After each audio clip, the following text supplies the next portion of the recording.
Have to do, आपको F1 and F2 की वैसे क्या फाइंड करना है, टॉर्क, और उनको कंपेयर। टोटल वेट लाई कर रहा है वो इस पॉइंट पर लाई करेगा, उसके रिड्यूस हुआ तो ये पॉइंट इस साइड शिफ्ट हो जाए, नीचे की तरफ गिरना चाह रहा है, ठीक है।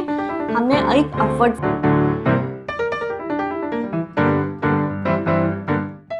Hello everyone, welcome back to my channel infinity learning world. मैं हूं शिखा और आज हम करने जा रहे हैं क्लास 10th का चैप्टर 1 विच इज़ फोर्स।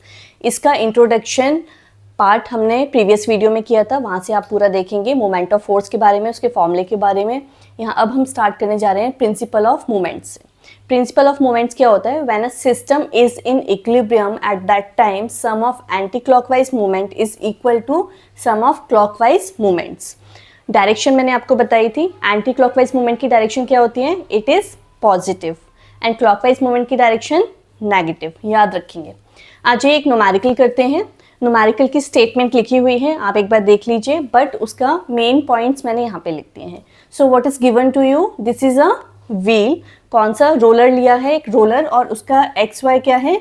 उसका फिक्स पॉइंट या फिक्स्ड एक्सिस मान लीजिए आप। रोलर जब मूव हो रहा है तो एक्स वाई उसका फिक्स्ड एक्सिस है।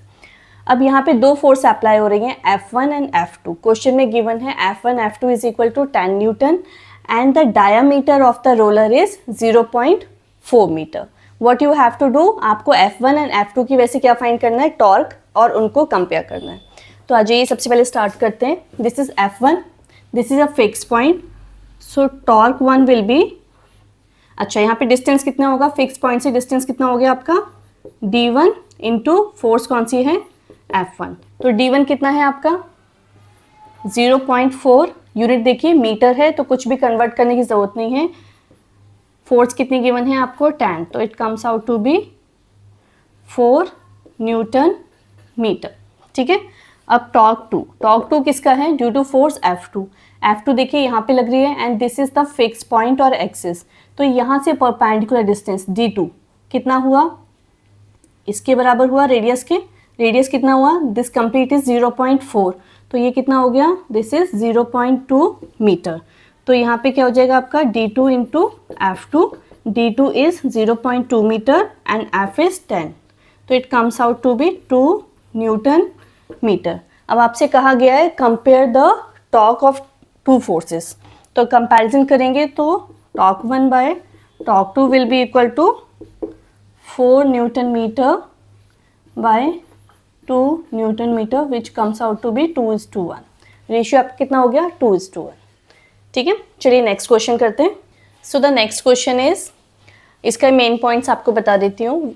Here it is a metre scale. Metre scale कहाँ पे पाइवोटेड है, 60 सेंटीमीटर पे इसको हमने पाइवोटेड किया हुआ है। अब हमने क्या बताया क्वेश्चन में कि आपका एक एंड पे 10 ग्राम वेट को हैंग किया है। मीटर स्केल की टोटल लेंथ होती है 100 सेंटीमीटर, तो पाइवोटेड है 60 पे। अब देखिए, अगर कोई भी बॉडी यूनिफॉर्मली जिसमें मास डिस्ट्रीब्यूटेड है, उसका टोटल वेट कहाँ लाई करता है, उसके ज्योमेट्रिकल सेंटर पर लाई करता है। तो एक स्केल का ज्योमेट्रिकल सेंटर क्या हुआ, इसका मिड पॉइंट 50 पे, तो यानी कि इसका जो टोटल वेट लाई कर रहा है वो इस पॉइंट पे लाई करेगा, उसके सेंटर पे। पाइवोटेड कहाँ है, 60 पे। यहाँ पे क्या हो गया, 10 ग्राम वेट। अब हमें क्या करना है, स्केल का वेट फाइंड करना है, ठीक है। तो चलिए प्रिंसिपल ऑफ मोमेंट्स को यूज़ करते हैं।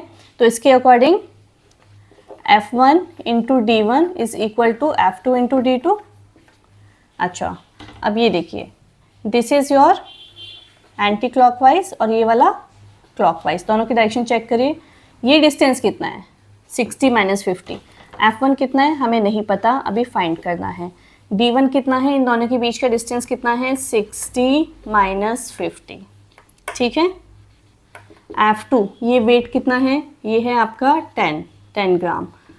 ये डिस्टेंस कितना है, 60 से 100, दैट मीन्स 100 माइनस 60। अब यहाँ पे बहुत से बच्चे गलती क्या करेंगे कि इसको सेंटर को यहाँ पे mg पे नहीं कंसीडर करेंगे, इस पॉइंट पे आके इसका वेट कंसीडर कर लेंगे और फाइंड आउट कर लेंगे। सिमिलरली यहाँ से जो डिस्टेंस है इसको ध्यान से देखना है। This is your 40 centimetre, this is 10 centimetre, क्योंकि किसी भी यूनिफॉर्म बॉडी का जो मास, जो वेट है वो कहाँ लाई करता है, उसके ज्योमेट्रिकल सेंटर पे। तो this will be mg into 10 and this is 10 into 40, तो आपका कितना हो गया, आपका हो गया 40। तो आपका फोर्स कितना आ गया, देखा जाए आपका F1 आ गया 40 न्यूटन। इसमें एक सेकंड पार्ट है जिसमें हमें ये बोला हुआ है कि अगर ये वाला वेट यहाँ से शिफ्ट होके कहाँ पे कर दिया जाए, 90 सेंटीमीटर पे प्लेस कर दिया जाए, तो आपके पाइवोटेड या फिक्स पॉइंट पे क्या फ़र्क आएगा। तो अब देखिए यहाँ पे आपने क्या रिड्यूस कर दिया, परपेंडिकुलर डिस्टेंस रिड्यूस किया। परपेंडिकुलर डिस्टेंस अगर ये क्लॉकवाइज का आपका रिड्यूस हुआ तो टोटल मोमेंट ऑफ फोर्स भी रिड्यूस हुआ, तो ये पॉइंट इस साइड शिफ्ट हो जाएगा इसको बैलेंस करने के लिए, ठीक है। It will shift it towards this side for balancing it, ये याद रखेंगे, ठीक है। Let's do next numerical. Yes, so in this question read it carefully, what is given to you, I am telling you.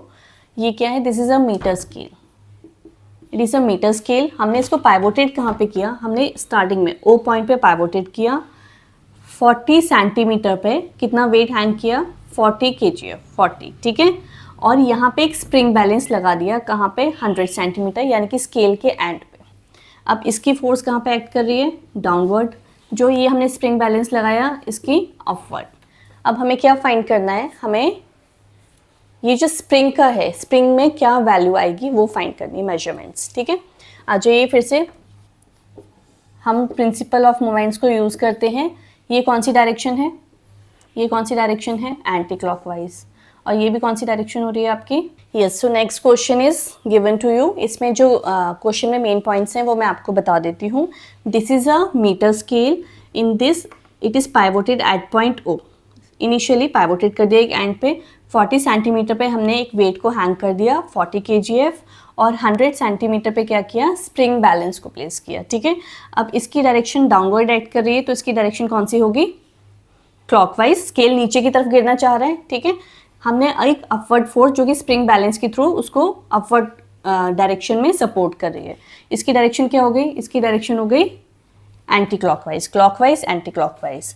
अब principle of movement के according क्या है आपका, anti clockwise momentum is equal to clockwise momentum. सबसे पहले हम इसको लेते हैं, यहाँ पे फोर्स कितनी है आपकी, मान लीजिए F1 into D1 is equal to F2 into D2। यहाँ पे कितना है 40 kgf, कितने डिस्टेंस पे है 40 सेंटीमीटर पे। यहाँ पे हमें F2 नहीं पता, हमें पता करना है इसका डिस्टेंस कितना है। याद रखेंगे, आपको बार बार रिपीट कहा जा रहा है कि ये परपेंडिकुलर डिस्टेंस कहाँ से लेना है, फ्रॉम द पाइवोटेड पॉइंट और एक्सिस। तो यहाँ से कितना है इसका डिस्टेंस 100 सेंटीमीटर। बहुत से बच्चे क्या गलती करेंगे, ये 40 ले लेंगे, ये 60 ले लेंगे और सॉल्व कर देंगे और आपका न्यूमेरिकल गलत हो जाएगा। इसका डिस्टेंस कहाँ से लेना है, फ्रॉम सेंटर ओ। तो F2 की वैल्यू क्या आती है आपकी, it comes out to be 16 newton, ठीक है। तो ये वाली वैल्यू आपकी कितनी आ गई, 16 न्यूटन आ गई। इसके बाद इसमें एक सेकंड पार्ट है जिसमें ये कहा गया है कि अगर इसका मास, इनिशियली इसका स्केल का कितना लिया, स्केल का हमने कोई वेट नहीं लिया, नेग्लिजिबल वेट दिया केस 1 में। केस 2 में हमने क्या कंसीडर किया है कि अगर इस स्केल का कितना वेट है 20 kg, तो 20 kg वेट कहाँ पे एक्ट करेगा, 20 kg वेट 50 सेंटीमीटर इसके सेंटर पे एक्ट करेगा। आपको पहले भी बताया था मैंने एक न्यूमेरिकल में, 20 kg कहाँ एक्ट करेगा, इसके सेंटर पे। अब इसकी डायरेक्शन क्या है, इसकी डायरेक्शन भी ये कौन सी हो गई, क्लॉकवाइज है।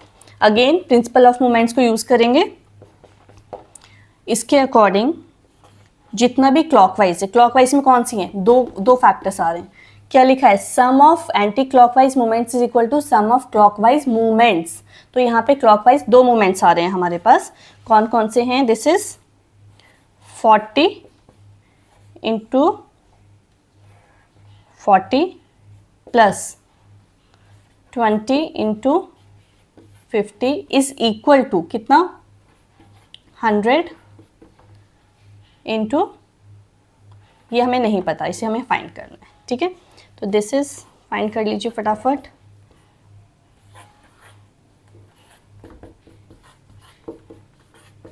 हंड्रेड से डिवाइड कर दो, क्या आएगा, 100 से डिवाइड करेंगे तो आपका F आ गया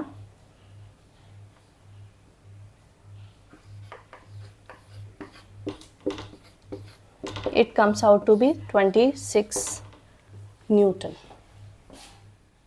ठीक है।